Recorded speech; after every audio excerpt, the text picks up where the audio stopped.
The stagecoach rattled into Snake River, Wyoming on a blistering June afternoon in 1882, carrying a passenger who would change everything about the sleepy cattle town and one particular cowboy who called it home.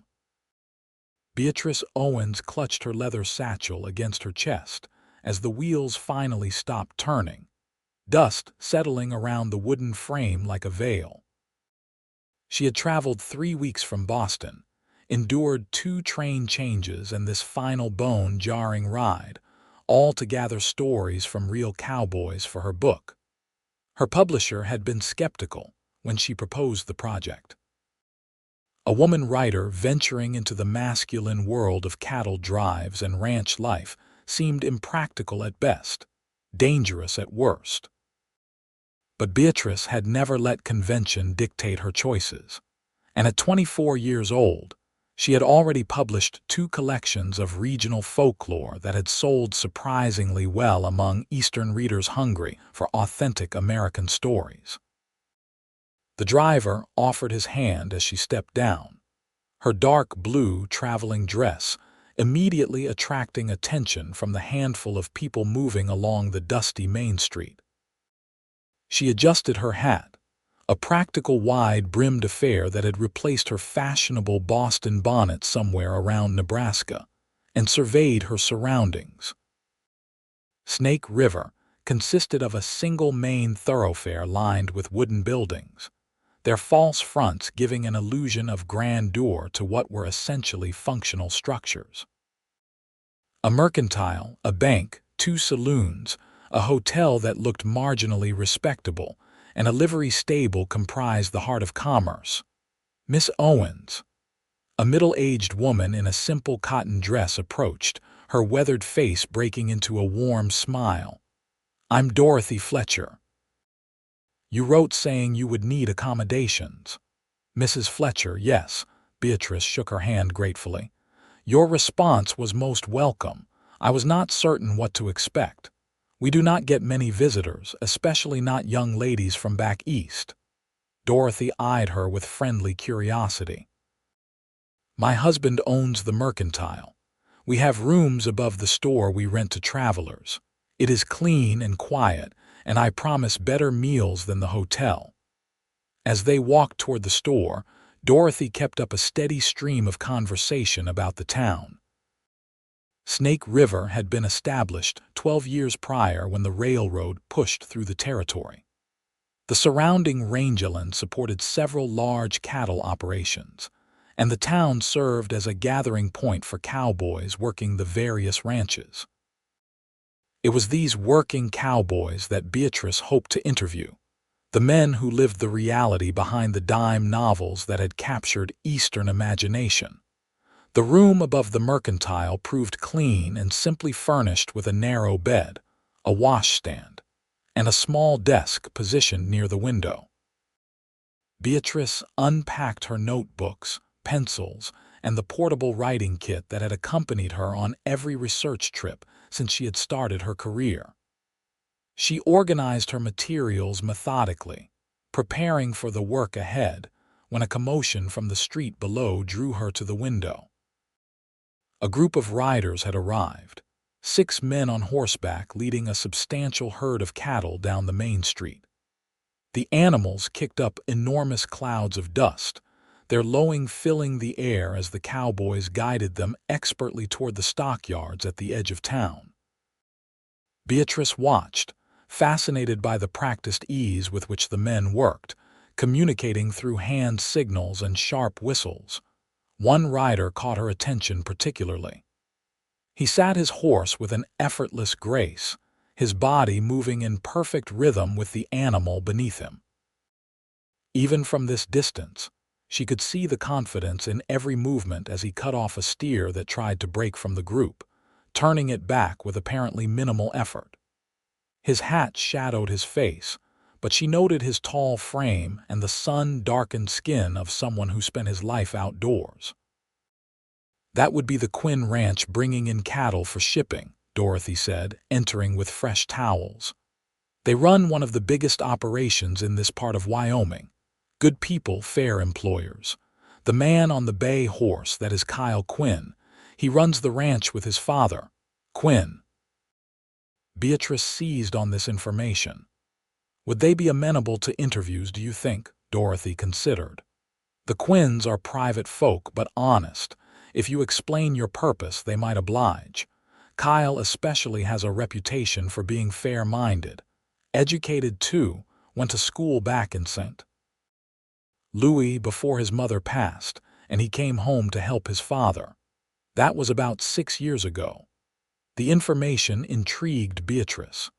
An educated rancher who had chosen this life rather than having it thrust upon him might offer exactly the kind of perspective she sought for her book. She watched until the last of the cattle disappeared toward the stockyards, then turned to her materials with renewed purpose. The next morning, Beatrice rose early and dressed in her most practical outfit, a split riding skirt she had commissioned specifically for this trip. The garment had scandalized her Boston dressmaker, but Beatrice knew that Eastern propriety had no place on a working ranch. She pinned her auburn hair into a practical bun, breakfasted on Mrs. Fletcher's excellent biscuits and eggs, and set out to make her first contacts. The Silver Star Saloon opened early to serve coffee and breakfast to working men, and Dorothy had suggested it as the best place to encounter cowboys before they headed out for the day's labor. Beatrice pushed through the doors, drawing immediate attention from the dozen or so men scattered throughout the room. Conversations paused mid-sentence as they processed the unusual sight of a respectable woman entering a saloon in broad daylight. "Gentlemen," Beatrice said clearly, pitching her voice to carry. "My name is Beatrice Owens. I am an author from Boston, and I am writing a book about the real lives of working cowboys. I am seeking men willing to share their stories and experiences. I can pay for your time, and I promise to represent your words accurately and respectfully." The silence stretched for several heartbeats. Then a grizzled man in his 50s chuckled. "Well, I will be. A lady writer wanting to hear about punching cattle and sleeping on the ground. That is a new one." "I have read the dime novels," Beatrice continued, sensing an opening. "They are entertaining but fantastical. I want to know the truth. What is the work really like? What are the challenges and rewards? What brings men to this life?" "The truth is, it is hard work that pays poorly and breaks your body," another man offered, but his tone was more amused than hostile. "But I reckon that does not make for exciting reading. On the contrary, I believe readers are hungry for authenticity."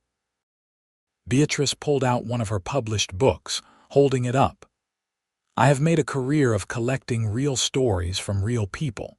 I treat my subjects with respect and share in the proceeds when the books sell." This caught their attention more effectively than any appeal to vanity or adventure might have. These were working men for whom money meant survival and security. The promise of compensation for their time and knowledge changed the calculation.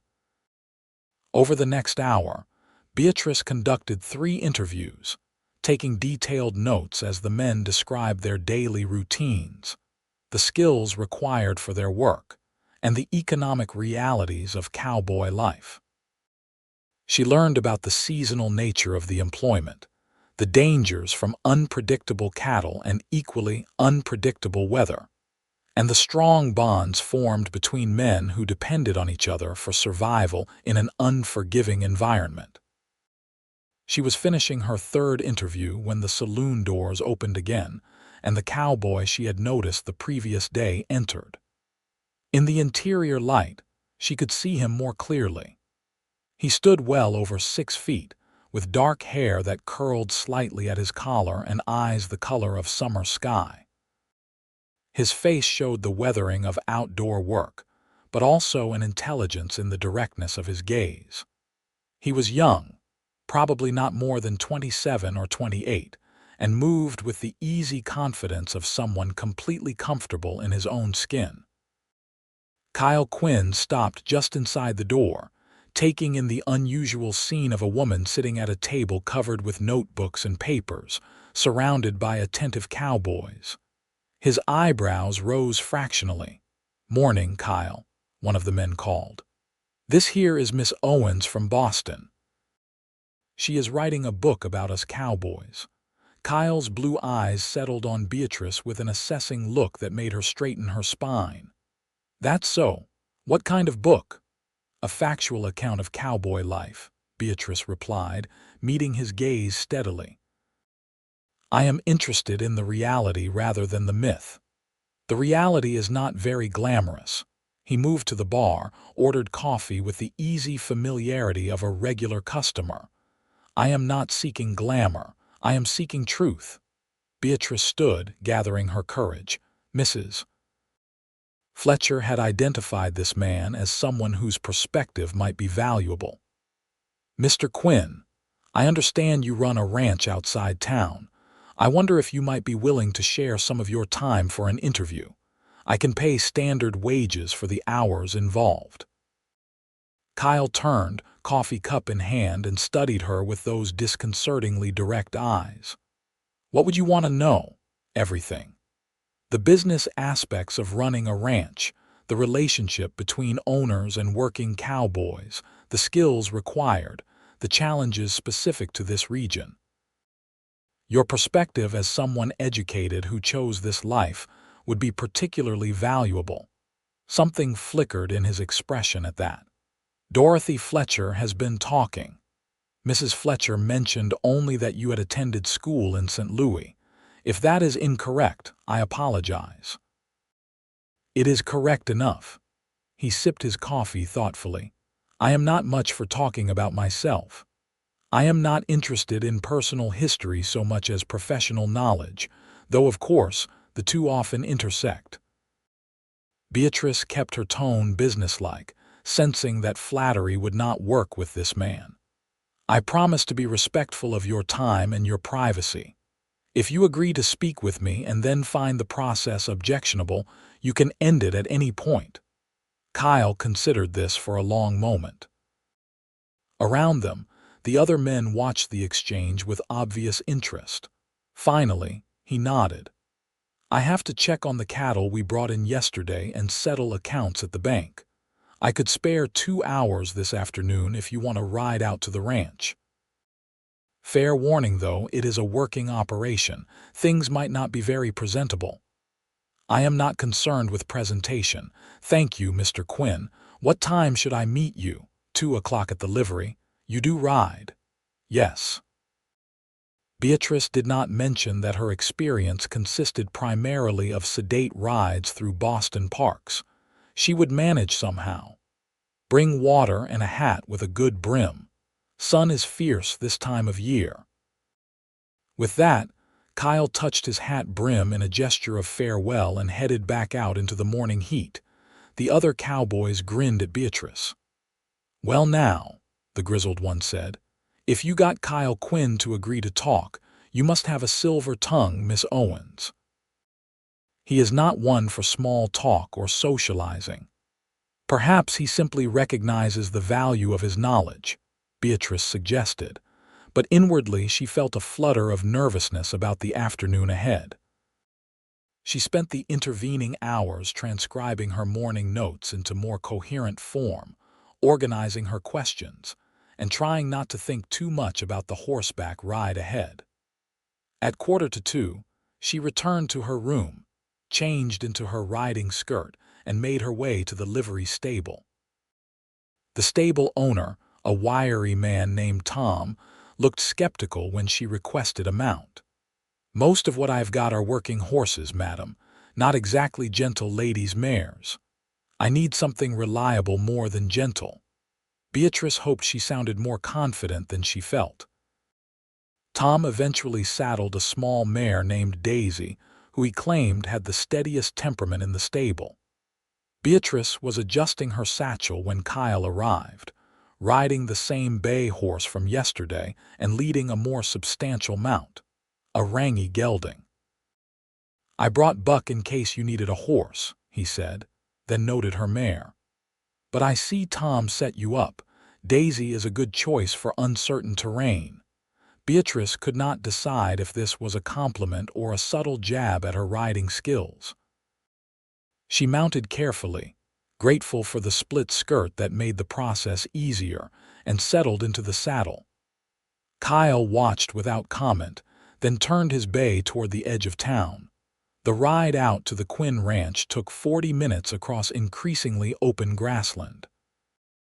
At first, Beatrice concentrated on staying balanced and maintaining her seat as they moved from a walk to an easy lope.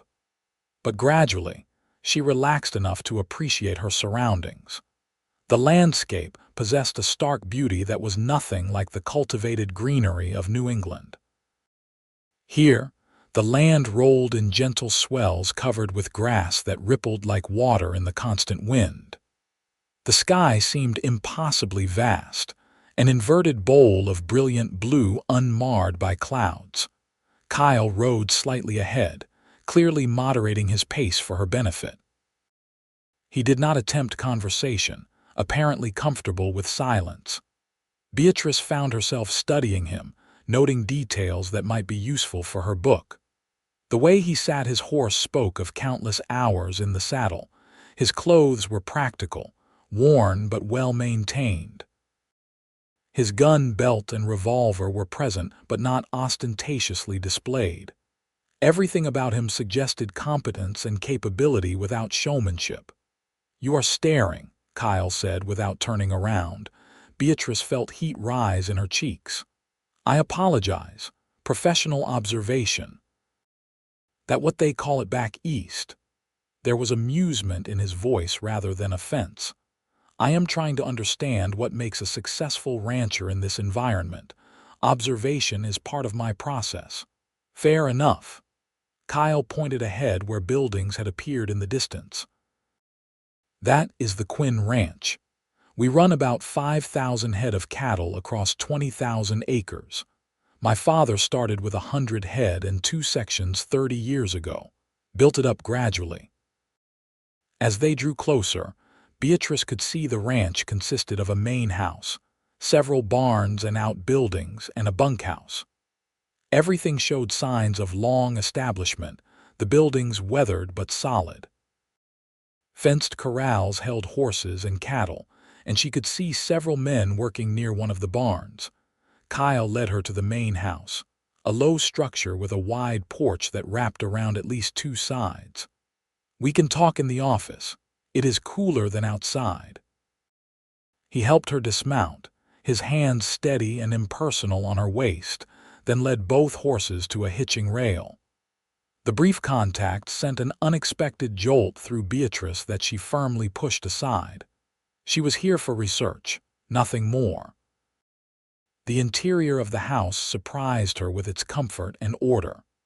The office Kyle led her to was lined with bookshelves, the volumes ranging from agricultural treatises to classic literature. A large desk held neat stacks of papers and ledgers. Maps of the ranch covered one wall, marked with notations about water sources, grazing areas, and fencing. "Please sit." Kyle indicated a chair across from the desk. "Would you like water? Coffee?" "Water would be wonderful, thank you." He left briefly, returning with 2 glasses and a pitcher. As he poured, Beatrice organized her notebook and questions. When they were both settled, she began. "Let us start with the basics. How many men do you employ?" "Varies by season. We keep 8 year-round, but during spring branding and fall roundup, that number can double. We hire on temporary help as needed." "What qualities do you look for in the men you hire?" Kyle leaned back in his chair, considering. "Competence with horses and cattle, obviously, but also reliability and honesty.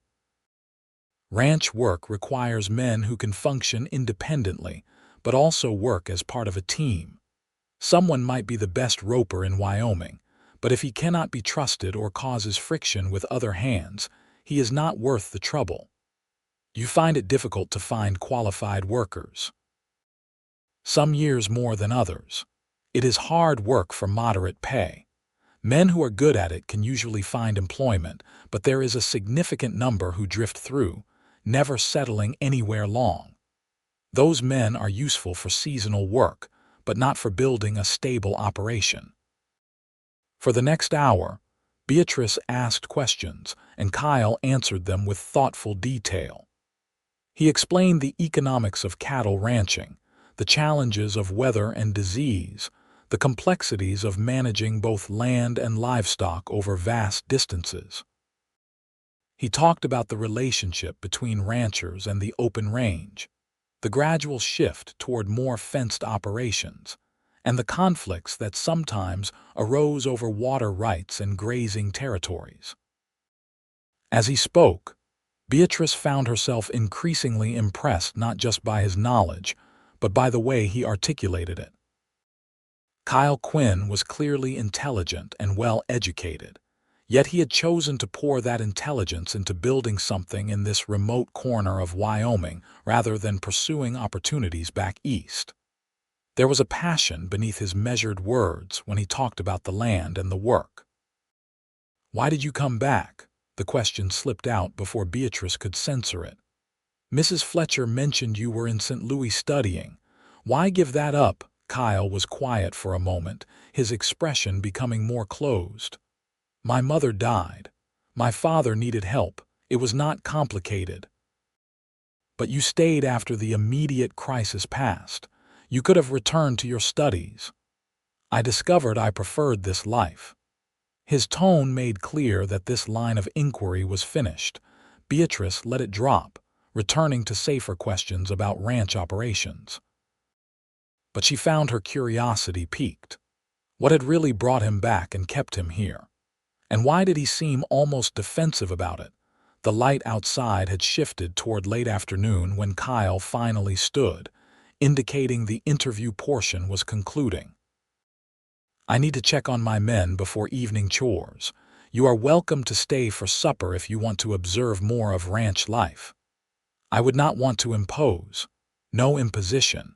We eat communal style with the hands. You might find it informative for your book." Beatrice accepted, grateful for the opportunity to see more of the operation. Kyle led her outside, where the temperature had mercifully dropped a few degrees. They walked toward the corrals where several cowboys were working with horses. "Miss Owens is writing a book about cowboy life," Kyle explained to the men. "She's going to observe this evening if anyone objects." The men, ranging in age from barely 20 to well into their 50s, exchanged glances, but no one voiced opposition. Kyle introduced her to each. Frank, the oldest and the ranch foreman, Jed and Samuel, brothers in their 30s, young Tommy, who was just learning the trade, and 3 others whose names Beatrice carefully recorded in her notebook. She spent the next 2 hours watching them work, fascinated by the skill involved in what appeared to be routine tasks. They were breaking a new horse to saddle, a process that required patience, timing, and an intuitive understanding of the animal's responses. Kyle worked alongside his men, his commands given quietly and sparingly. It was clear he led through example rather than authority, earning respect through competence. When the work bell rang for supper, everyone made their way to a long building adjacent to the bunkhouse. Inside, a Chinese man in his 40s presided over a massive stove, serving food from steaming pots. Kyle introduced him as Chen Wai, who had cooked for the ranch for the past 8 years. "Best cook in Wyoming," Frank said emphatically, holding out his plate. "You are in for a treat, Miss Owens." The food proved hearty and delicious, beef and vegetables in a rich gravy served over biscuits, with dried apple pie for dessert. The men ate with focused efficiency, their conversation sporadic but companionable. Beatrice noticed they included her naturally in their exchanges, neither making a fuss over her presence nor excluding her. Kyle had clearly chosen his crew well. After supper, as the sun painted the western sky in shades of orange and crimson, Kyle walked Beatrice back to where Daisy waited. The ranch had quieted, the workday ending, and in the gentler light, everything seemed softer, more intimate. "Thank you for your time today," Beatrice said. "This has been incredibly valuable for my research. You are welcome to come back if you have more questions." Kyle adjusted Daisy's girth, checking the saddle with practiced hands. "It is too late for you to ride back alone. I will escort you." "That is not necessary. I can manage." "Maybe so, but the light is fading and there are holes out there that can break a horse's leg. I would not want to explain to Tom why I let you ride back alone and have something happen." His tone was practical rather than patronizing, which somehow made the protectiveness more affecting. They rode back toward Snake River in comfortable silence as dusk settled over the grassland. The air had cooled significantly, and Beatrice was grateful for the shawl she had thought to bring. Overhead, the first stars appeared, and she was struck by how many more were visible here than back east, where city lights dimmed the heavens. "It is beautiful," she said softly, looking up at the expanding field of stars. "Yes," Kyle's voice held a note she had not heard before, something almost reverent. "This is why I stayed. When you spend your days under this sky, working this land, everything else starts to seem less substantial somehow, less real." "I think I understand that." And surprisingly, she did. There was something profoundly affecting about the scale and grandeur of this landscape, the sense of being part of something much larger than oneself. They reached town as full darkness fell, and Kyle saw her safely to the mercantile before touching his hat brim in farewell. "Good night, Miss Owens. Safe travels if I do not see you again." As she watched him ride away, Beatrice felt an unexpected pang of regret at the thought of not seeing him again. She pushed the feeling aside, focusing instead on the wealth of material she had gathered. But as she climbed the stairs to her room, she found her thoughts returning again and again to the tall rancher with the sky-colored eyes and the quiet competence that seemed to radiate from him like heat. Over the following week, Beatrice interviewed a dozen more cowboys, gathering stories and perspectives that began to form a comprehensive picture of life in the modern West. She learned about the grueling cattle drives, the dangers from stampedes and river crossings, the peculiar democracy that existed among working men regardless of their backgrounds. She heard stories of tragedy and triumph, of men who had come west seeking fortune or fleeing trouble, of friendships forged in hardship and the simple pleasures that sustained them through difficulty. But she found her thoughts returning persistently to Kyle Quinn. The other cowboys, when they learned she had visited his ranch, spoke of him with consistent respect. He was fair, they said, demanding but not unreasonable. He paid decent wages and did not ask his men to do anything he would not do himself. Several mentioned that he had helped them out in difficult times, extending credit or finding work for a brother or friend. He was building something lasting, they said, not just trying to get rich quick. Beatrice told herself her interest was professional. Kyle represented a particular type, the educated man who had chosen frontier life deliberately rather than having it chosen for him. His perspective would be valuable for her book. But she also found herself remembering small details that had nothing to do with research. The way the late afternoon sun had caught in his dark hair, the quiet strength in his hands as he worked with the horses, the rare smile that had transformed his serious face when Chen Wai had made a joke at supper. She was transcribing notes in her room one afternoon when Dorothy knocked and entered with refreshments. "You have been working yourself ragged, dear. Take a break and have some lemonade." "Thank you, Mrs. Fletcher. You have been wonderfully kind during my stay."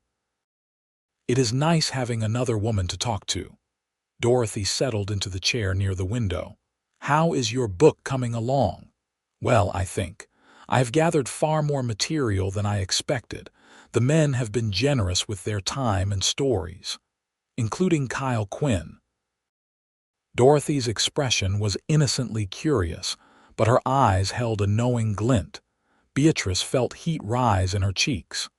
Mr. Quinn was very helpful, yes. He has an excellent understanding of the broader context of ranch operations. He is a good man. A bit too serious sometimes, perhaps, but solid. His mother's death hit him hard. They were very close, and I think he carries guilt about being away when she took sick. This explained the defensiveness when Beatrice had asked about his return. How long was she ill? Just a few days. It was sudden, a fever that came on fast and hard. By the time word reached Kyle in St. Louis, she was already gone. He came home for the funeral and never left again. His father needed him, of course, but I sometimes wonder if Kyle also needed to be here, close to her memory. Dorothy sipped her lemonade thoughtfully. He has not let himself be close to anyone since, as far as I can tell. Buries himself in work. The information settled over Beatrice with an odd weight. She understood grief and the ways it could reshape a life. Her own father had died when she was 20, and the loss had driven her into her work, into collecting stories as a way of preserving something against the inevitable passage of time. That evening, unable to concentrate on her transcription, Beatrice walked to the edge of town where the grassland began. The sun was setting, painting the sky in those impossibly vivid colors that seemed unique to this landscape. She stood watching until the last light faded, thinking about the book she was writing and the man who had unexpectedly captured her imagination. The next morning, she returned to the Silver Star Saloon for more interviews.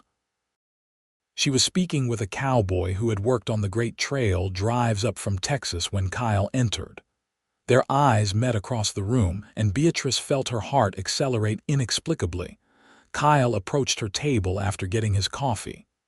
"Miss Owens, how is the research progressing?" "Very well, thank you. I have spoken with numerous fascinating individuals." "Good." He hesitated, which seemed uncharacteristic. "I wonder if you might have time to return to the ranch. We are beginning the summer branding. If you want to see the work firsthand, it would be a good opportunity." Beatrice tried to keep the eagerness from her voice. "That would be excellent for my book. When should I come?" "Tomorrow morning, if that suits. The work starts early. I could meet you at the livery at 6. "I will be there." After Kyle left, the cowboy she had been interviewing grinned at her. "Branding is hot, dusty, chaotic work, Miss Owens. You sure you want to see that?" "Absolutely. This is exactly the kind of authentic experience I need to describe."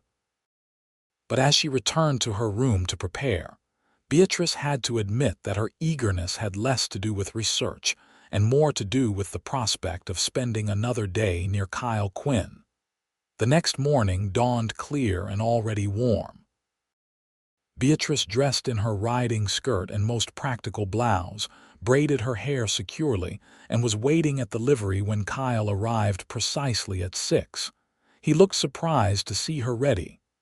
"I thought I might have to wait," he admitted. "I take my work seriously, Mr. Quinn." "Kyle, if we are going to be working in close quarters all day, formality seems excessive." "Then you must call me Beatrice." They rode out in the gentle morning light, the air still relatively cool. Kyle explained that they were gathering cattle from the eastern section of the ranch for branding. The calves born in spring needed to be marked with the ranch brand, vaccinated, and the males that were not being kept for breeding would be castrated. It was skilled, demanding work that required the whole crew working in coordination. When they reached the gathering point, Beatrice saw that all the ranch hands were present, plus several additional men she had not met before.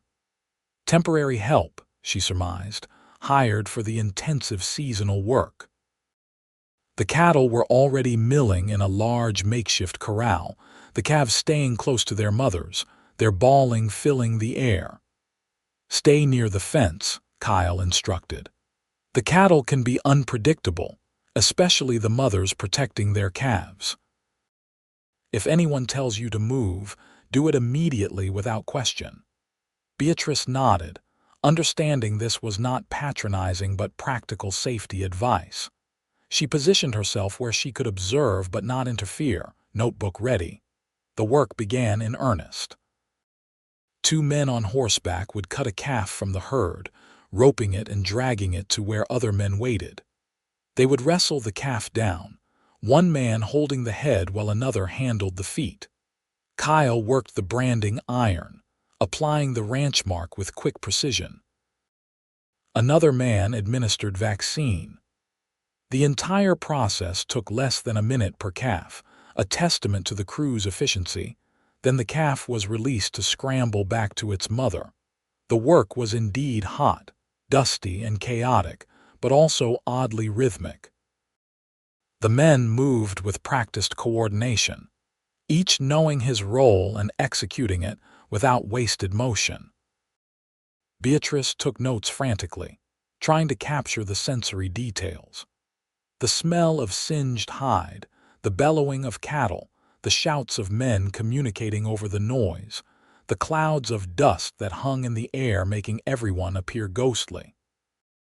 Kyle worked with intense focus, his movements economical and precise. Sweat darkened his shirt, and dust coated his face and arms, but his attention never wavered. Beatrice found herself mesmerized by his competence, the absolute certainty of his movements. The work continued through the morning, breaking briefly at midday for a quick meal brought out from the ranch. The men ate standing up or sitting on whatever surfaces were available, too tired to make conversation. Beatrice nibbled on a biscuit and beef sandwich, her throat dry from the dust despite regular sips from her water canteen. "You doing all right?" Kyle asked, appearing beside her. "Yes. This is extraordinary to witness. I had no concept of the physical demands. It is hard work."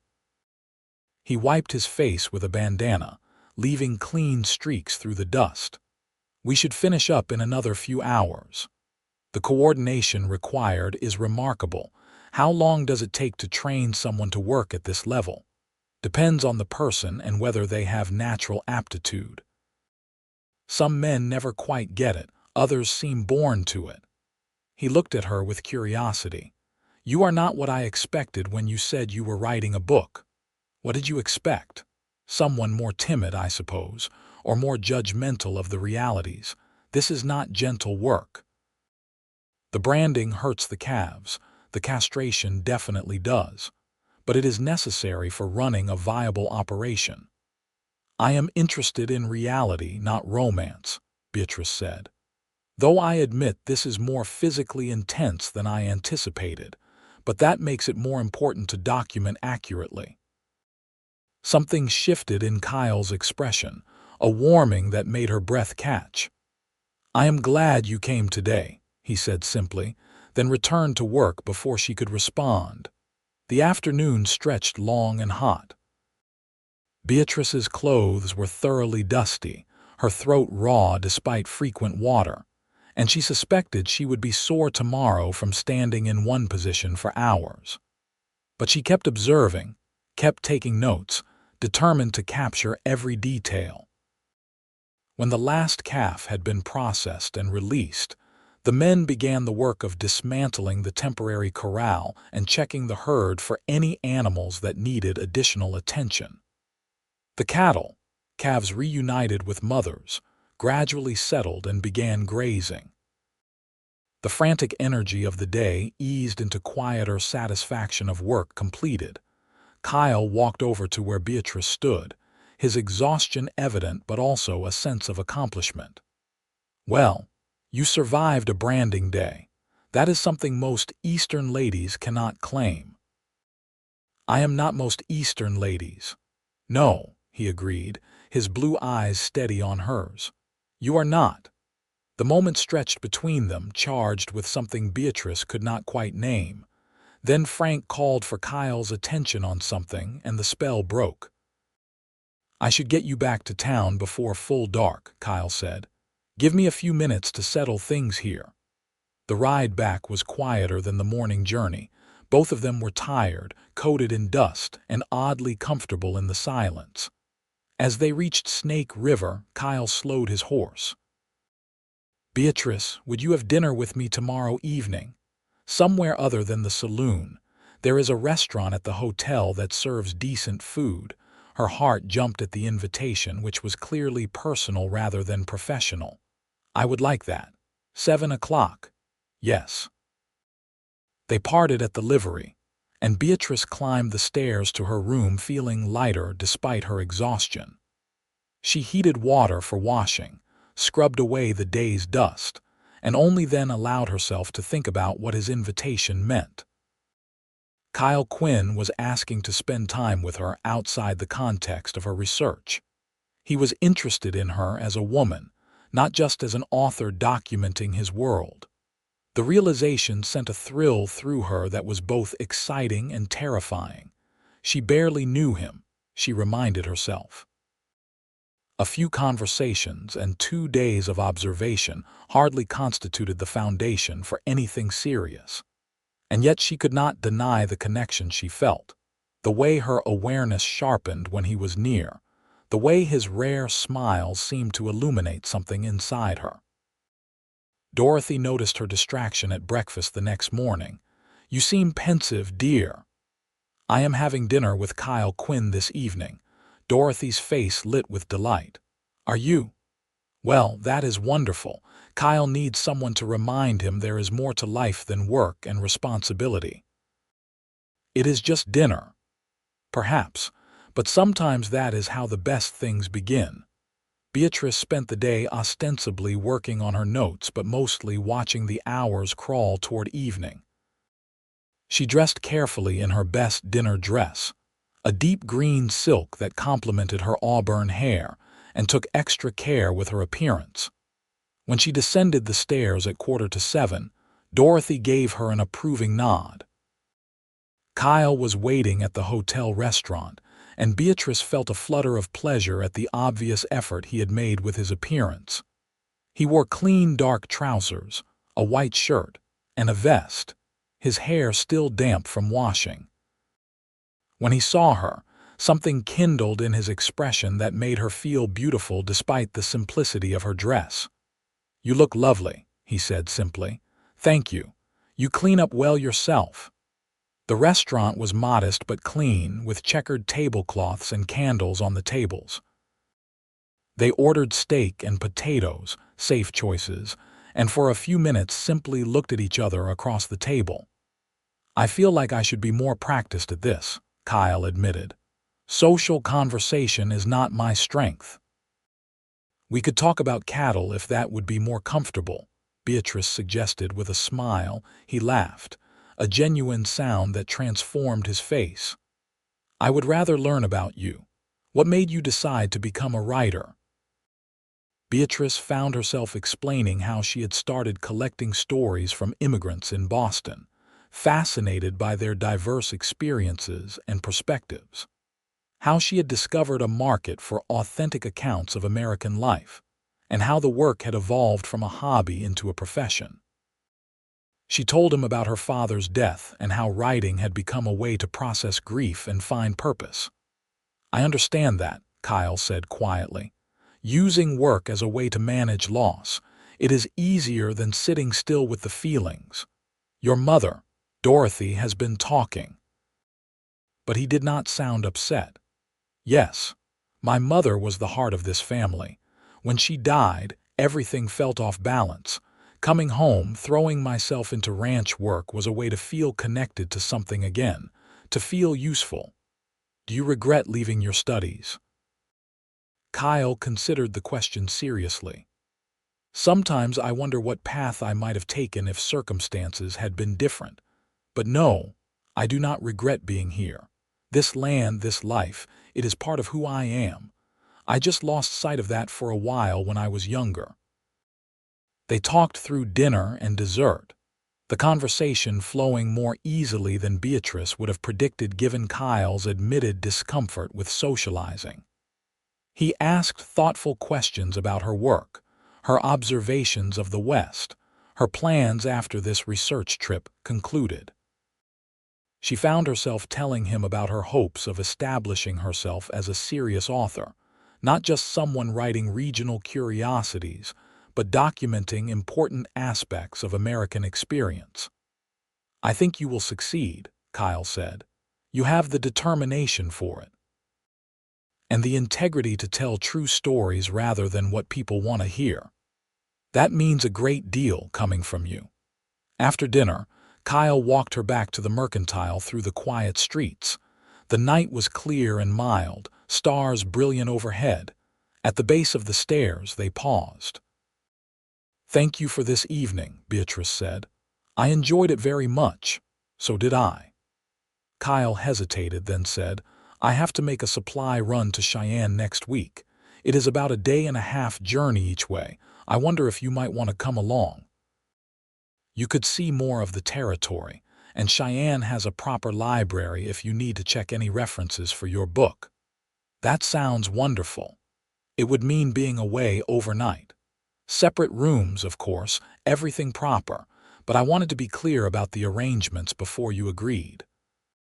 "I trust you, Kyle," and she realized it was true. Despite knowing him such a short time, she felt absolutely safe with him. He smiled then, one of those rare full smiles that made her heart skip. "I will work out the details and let you know. Good night, Beatrice." She watched him walk away into the darkness, then climbed slowly to her room, too energized to sleep. The trip to Cheyenne would give them extended time together away from the demands of his ranch and her research. The prospect filled her with anticipation and a nervousness she had not felt since she was much younger. The days until their departure passed in a blur of activity. Beatrice continued her interviews and transcription work, but found her attention perpetually divided. She caught herself thinking about Kyle at odd moments, remembering turns of phrase from their conversation or the way his eyes crinkled at the corners when something amused him. Dorothy definitely noticed. "You have it bad, dear," she observed one morning. "Is it that obvious?" To anyone paying attention. But do not worry, Kyle seems equally smitten. "I have known that boy since his family arrived in Snake River, and I have never seen him look at anyone the way he looks at you." The observation sent pleasure through Beatrice even as she tried to temper her expectations. She would be leaving eventually, returning to Boston to write her book. Whatever was developing between her and Kyle had an expiration date built in. But even knowing that, she could not seem to stop the way her feelings were deepening with each interaction. They left for Cheyenne on a Wednesday morning, Kyle driving a wagon loaded with supplies to be delivered and a list of items to purchase and bring back. Beatrice sat beside him on the bench seat, her traveling bag at her feet, feeling like a girl on an adventure rather than a 24-year-old professional writer. The journey gave them hours of conversation as the wagon rolled across the vast grassland. They talked about everything and nothing. Books they had read, places they had seen, childhood memories and adult aspirations. Beatrice learned that Kyle's father had come west after losing everything in a business failure back east, that his mother had been a schoolteacher who had educated Kyle and several other ranch children before the town got its own school. Kyle had inherited his father's business sense and his mother's love of learning, the combination making him uniquely suited to running a progressive ranch operation. They stopped at midday to rest the horses, eating the lunch chen Y had packed for them in the shade of a lone cottonwood tree. Grasshoppers jumped in the dry grass, and a hawk circled lazily overhead. The landscape felt infinitely peaceful, the only sounds the wind and the occasional snort from the horses. "I can see why you love it here," Beatrice said, looking out at the rolling prairie. "There is something almost spiritual about this openness." "It gets into your blood," Kyle agreed. "I tried to explain it to friends back in St. Louis, but they could not understand. They saw it as empty space. But it is not empty at all. It is full of life, just on a different scale." They reached Cheyenne by late afternoon, the territorial capital, a substantial town compared to Snake River. Kyle checked them into the Inter-Ocean Hotel, securing separate rooms as promised, then showed her to the library while he conducted his business at various suppliers. The library was a revelation, better stocked than Beatrice had anticipated. She spent 2 productive hours checking facts and dates, taking additional notes that would strengthen her manuscript. When Kyle returned to collect her, she had filled several additional pages in her notebook.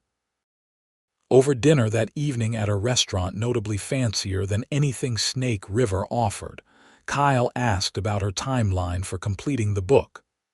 "I have about 2 more weeks of research planned. Then I need to return to Boston to write. My publisher expects a manuscript by fall." 2 weeks. Kyle's expression was unreadable. "Not much time." "No." Beatrice felt the reality settle over them like a weight. "Kyle, I have obligations in Boston, my publisher, my writing career. I know, I am not asking you to give up anything." But his tone suggested he wished he could. They walked through Cheyenne after dinner, the streets busy with evening activity. At a corner where gaslight made everything seem softer and more romantic, Kyle stopped and turned to face her. "Beatrice, I know this is complicated. You have your life and work, I have the ranch. But I need you to know that what I feel for you is real. It is not just about enjoying your company or finding you attractive, though both are true. You have made me think about possibilities beyond just work and duty. You have reminded me that life can hold more than I have been allowing." Her heart was pounding so hard she was sure he must hear it. "I feel the same. I did not expect this when I came west. You have become important to me very quickly. What do we do about it?" His hands came up to gently hold her arms, his touch careful. "I do not know. But I know I do not want these 2 weeks to end with us going our separate ways and never seeing each other again." Kyle pulled her closer, his eyes searching hers for permission. When she did not resist, he lowered his head and kissed her with a tenderness that made her dizzy. His lips were warm and firm, the kiss both gentle and passionate, communicating everything they had been dancing around since they met. When they finally separated, Beatrice was breathless. "That was quite convincing evidence of your feelings." He smiled against her hair. "I have wanted to do that since you walked into that saloon and announced you were writing a book. I would not have objected if you had tried sooner." They walked back to the hotel hand in hand, a gesture that felt both natural and momentous.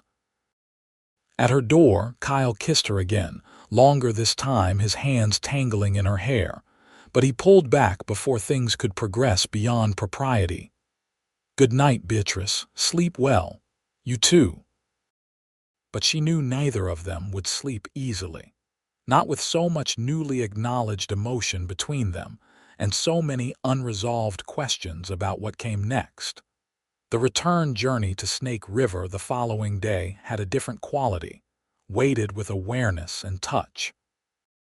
Kyle drove with one hand, keeping the other available for Beatrice to hold. They talked less, comfortable enough now in simply being together. Every point of contact felt significant, every shared glance loaded with meaning. Back in Snake River, they could not hide what had developed between them. When Kyle walked Beatrice into the mercantile, still holding her hand, Dorothy's face lit with obvious delight. "Well," she said simply, "it is about time." Over the remaining 2 weeks of Beatrice's research time, she and Kyle spent every possible moment together. She visited the ranch frequently, now seeing it through the lens of a place where she might potentially belong rather than just a subject for study. Kyle came into town in the evenings, and they took long walks or sat on the mercantile porch talking until late. But the question of what would happen when her research concluded hung over everything. Finally, one evening a week before her planned departure, Kyle confronted it directly. "Come to the ranch tomorrow. I want to show you something." He picked her up early and they rode out not to the ranch buildings but to a rise overlooking a small valley. A creek ran through it, lined with cottonwood trees, and the grass grew thick and green. "This is where I want to build a house," Kyle said. "Not a ranch house, a home. Something with big windows facing this view, a library, room for a family." He turned to her, his expression vulnerable in a way she had never seen. "I am asking you to stay, to marry me and help me build that life." Beatrice felt tears prick her eyes. "Kyle, I cannot just abandon my career. I have worked too hard to establish myself. I am not asking you to. Write your books here. We could turn one of the rooms into a study for you. You would have all the time and space you need to work, and the West is full of stories you could document. This does not have to be the end of your writing, just a change in location." "What about my publisher? My contacts in Boston? Mail service reaches here. You could travel back east when needed for meetings or research." "Beatrice, I am not trying to trap you or limit you. I am trying to offer you a life where you can have both your work and us." She looked out at the valley, imagining a house there, imagining a life here with this man who had come to mean everything to her. The idea was terrifying and exhilarating in equal measure. "I need to think," she said. "This is not a small decision. I know, take whatever time you need, but know that I love you, Beatrice Owens. I want to build a life with you, whatever form that takes." The words settled into her heart with a rightness that transcended logic. "I love you too, that is not in question. I just need to work through the practical implications." Over the next days, Beatrice thought about little else. She made lists of pros and cons, tried to imagine her future both with Kyle and without him. The path back to Boston seemed suddenly colorless and lonely compared to the vivid life she could have here. Yes, it would be harder to maintain her career from Wyoming, but not impossible. And what Kyle offered was rare, a partnership where he valued and supported her work rather than seeing it as competition for her attention. She sent a telegram to her publisher, explaining the situation carefully.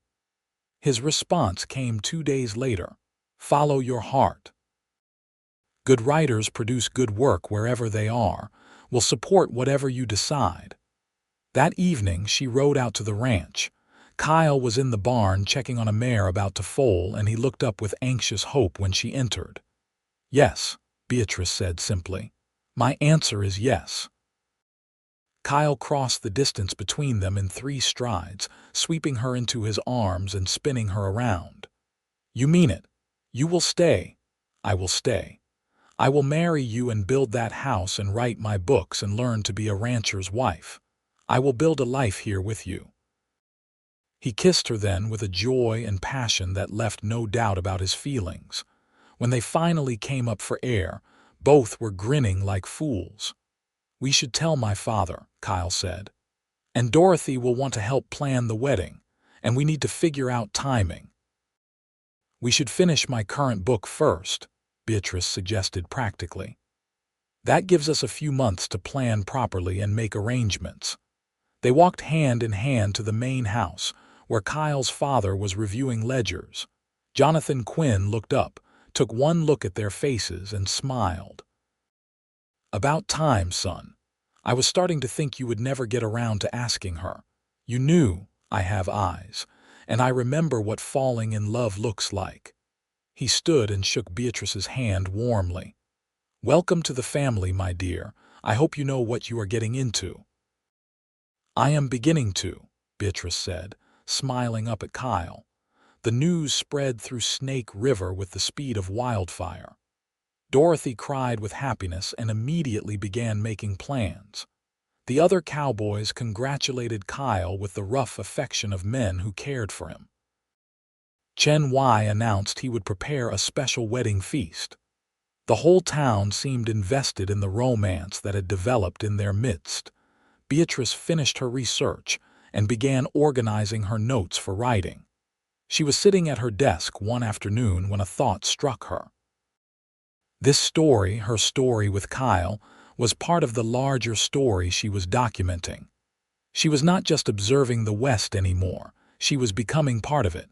She wrote to her publisher, "I want to add a final chapter to the book. Not just about cowboys and ranch work, but about what draws people to build lives in this challenging but beautiful land.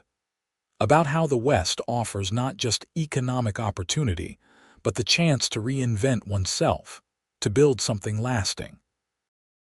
I can write this chapter with authority now, because I am living it." His response was enthusiastic, encouraging her to make the book as personal as she was comfortable with while maintaining its documentary integrity. So Beatrice wrote through the summer and into early fall, the manuscript growing under her hands. She wrote about cattle and horses, about the skills required for ranch work and the economic realities of the industry.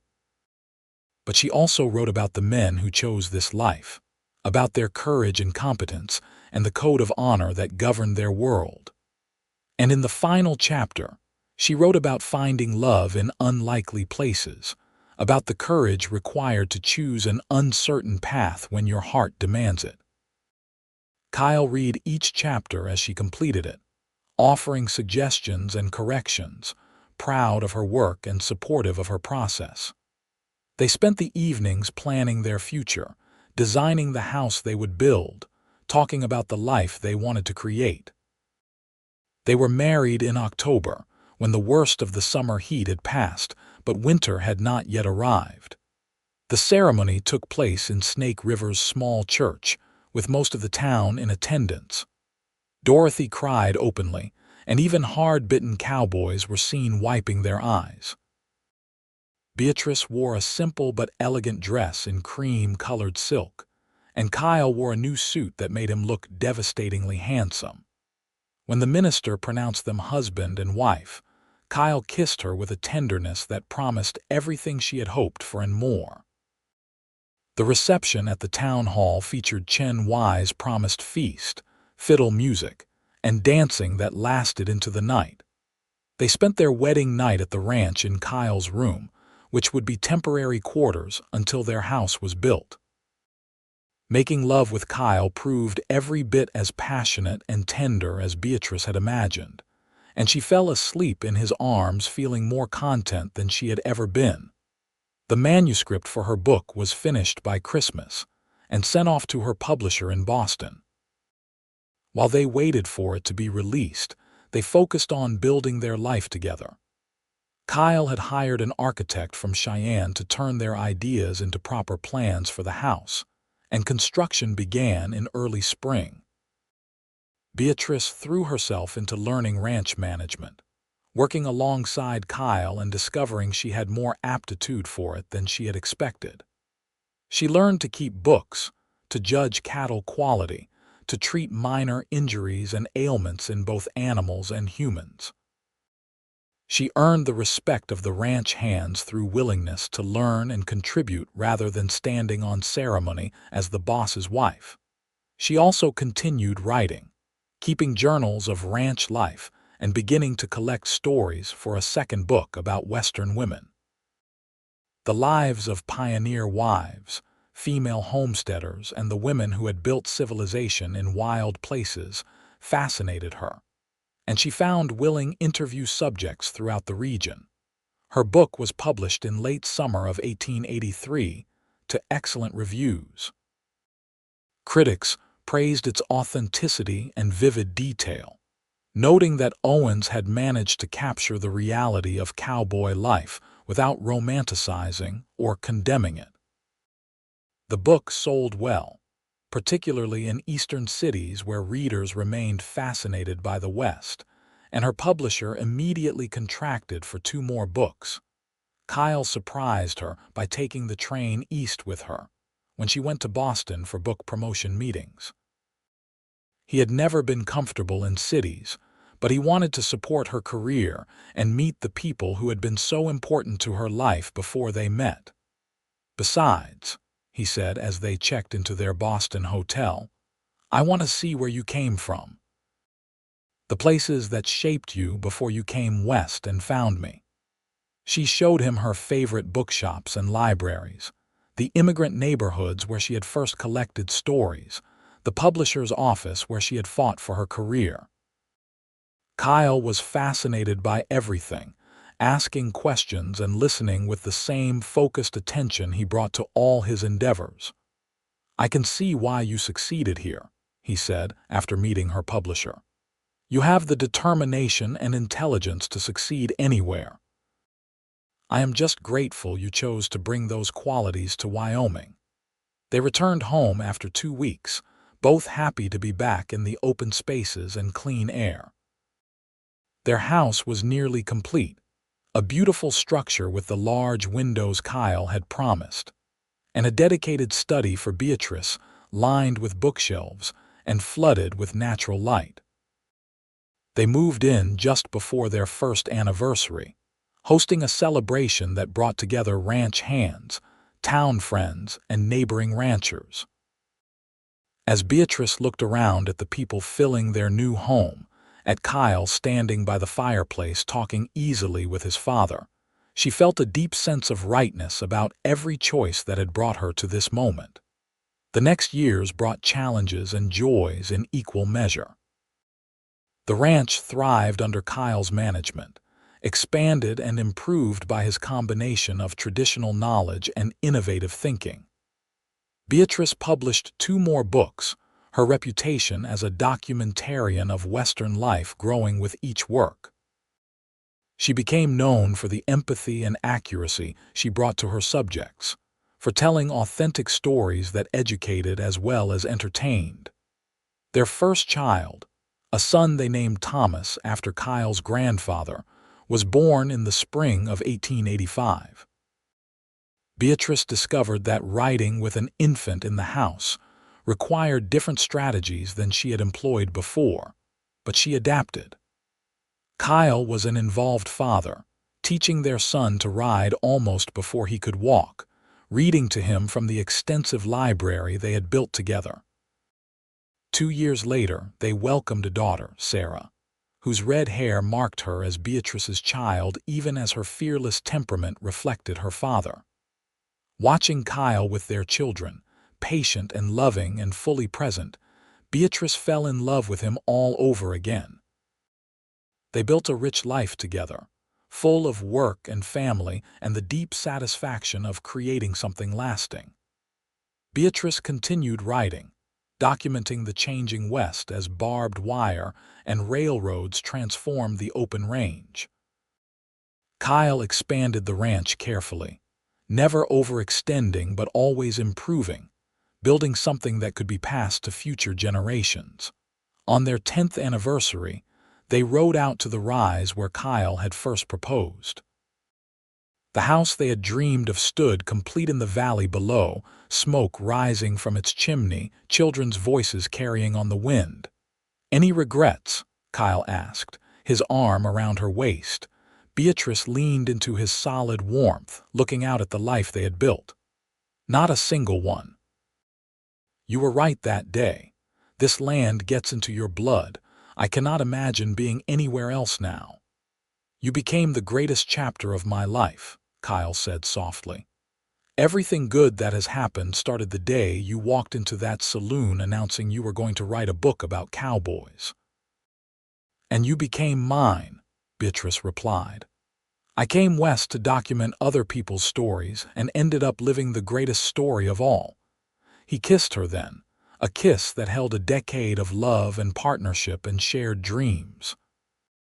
Around them, the Wyoming wind sighed through the grass, the endless sky stretched overhead, and their life together continued to unfold in all its challenging, beautiful reality.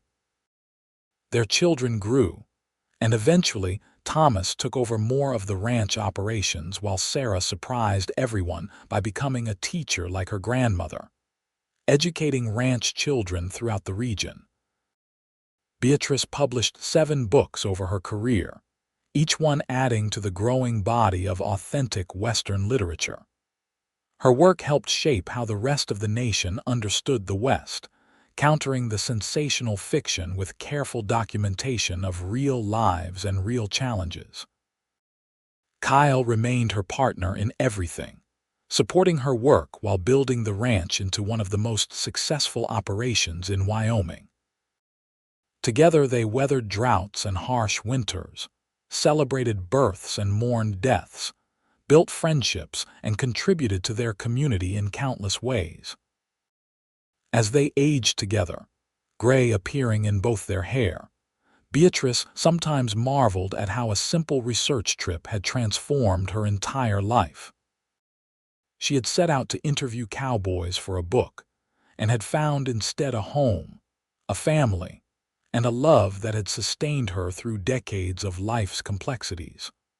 On their 30th anniversary, their children and grandchildren gathered at the house for a celebration. As Beatrice watched Kyle playing with their youngest grandchild, she caught Dorothy's eye across the room. Dorothy, now in her 70s but still sharp as ever, smiled knowingly. "You chose well, dear," Dorothy said, coming to stand beside her. "Both of you did." "I was lucky," Beatrice replied. "Luck had less to do with it than courage. It took courage for you to stay, to choose an uncertain path, and courage for Kyle to ask, to risk rejection and heartbreak. But you both were brave enough to take the chance." That night, lying in bed beside Kyle in the house they had built together, Beatrice reflected on Dorothy's words. Their life had not been without challenges or difficulties. There had been years when the ranch barely broke even, times when her writing struggled to find an audience, the normal conflicts and adjustments that any marriage navigated. But through it all, they had faced everything together, the partnership that had started that first day when she interviewed him growing deeper and stronger with each passing year. "What are you thinking about?" Kyle asked, pulling her closer. "How glad I am that you agreed to that first interview. How glad I am that you saw something in me worth pursuing. I saw a woman who was brave enough to step into an unfamiliar world with nothing but curiosity and determination. How could I not fall in love with that? And I saw a man who had built something meaningful with his life, who valued both tradition and progress, who had room in his heart for something beyond work and duty. You made space for me in your life when you could have chosen to keep things simple." "Nothing about loving you has been simple," Kyle said with a smile in his voice. "But it has been the best decision I ever made." They fell asleep in each other's arms as they had done for 3 decades, secure in the life they had built and the love that had sustained it. Beatrice lived to see the new century arrive, watching as Wyoming transitioned from territory to state, as the wild, open range of her early years gave way to fenced operations and increased civilization. She continued writing into her 60s, her later books reflecting on the changes she had witnessed and the people who had shaped the region's development. Kyle remained active in ranch management into his 70s, finally stepping back to let Thomas take full control, but always available for advice and support. He never lost his love for the land or his satisfaction in work well done, but he also made time for leisure in a way his younger self never had. He and Beatrice traveled some, visiting their published works in various libraries and universities, accepting recognition for their contributions to documenting Western history. But they always returned to Wyoming, to the house in the valley and the vast sky and the wind-swept grassland that had become home in the deepest sense. This was where they belonged, where their story had unfolded, where their roots ran deep. On a spring morning in 1915, Beatrice woke to find Kyle already up, standing at the window looking out at the valley. She joined him, slipping her hand into his. "What are you thinking about?" she asked. "How lucky we have been. Good health, good children, work that mattered, a love that lasted. Not everyone gets all that." "No," she agreed. "We have been richly blessed." They stood together in comfortable silence, two people who had shared more than 3 decades of life, watching the sunrise paint the world in gold and rose. Below them, the ranch was waking, their grandson already heading out to check on new calves, continuing the cycle they had sustained for so long. "I would do it all again," Kyle said softly. "Every moment, every challenge, every choice, all of it led here to this life with you." "So would I," Beatrice replied. "Interviewing you for that book was supposed to be research. Instead, it became the opening chapter of the greatest story I ever lived." He kissed her temple, a gesture of affection worn smooth by decades of repetition, but no less meaningful for its familiarity. Together they greeted the new day, their love as enduring as the land that had brought them together, their story a testament to the courage required to choose an uncertain path and the rewards that came from that choice. They grew old together in the house they had built, surrounded by children and grandchildren who carried forward their legacy. The ranch continued to thrive, a testament to Kyle's vision and management.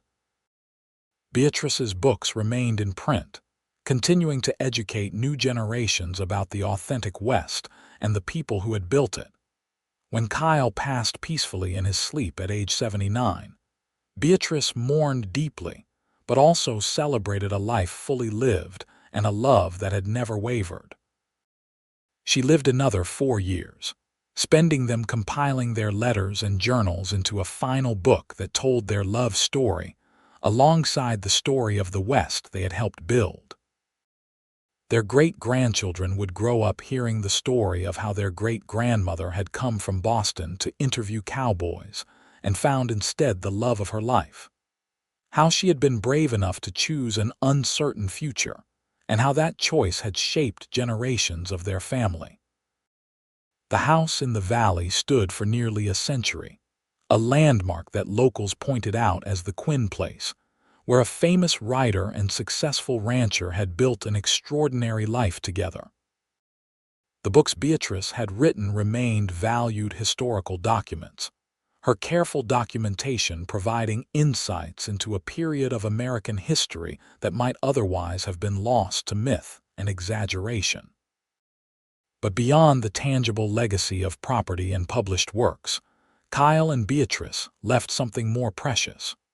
Proof that love could be found in the most unexpected places, that courage to choose an uncertain path could lead to profound happiness, and that two people from different worlds could build something lasting together if they had the wisdom to recognize and nurture what they had found. Their story became part of the larger story of the West, a reminder that history was made not just by famous outlaws and legendary lawmen, but by ordinary people who loved and worked and built lives in challenging places. A writer seeking stories and a rancher working his land had found each other and created something that endured long after they were gone. A love story as vast and enduring as the Wyoming sky that had witnessed its unfolding.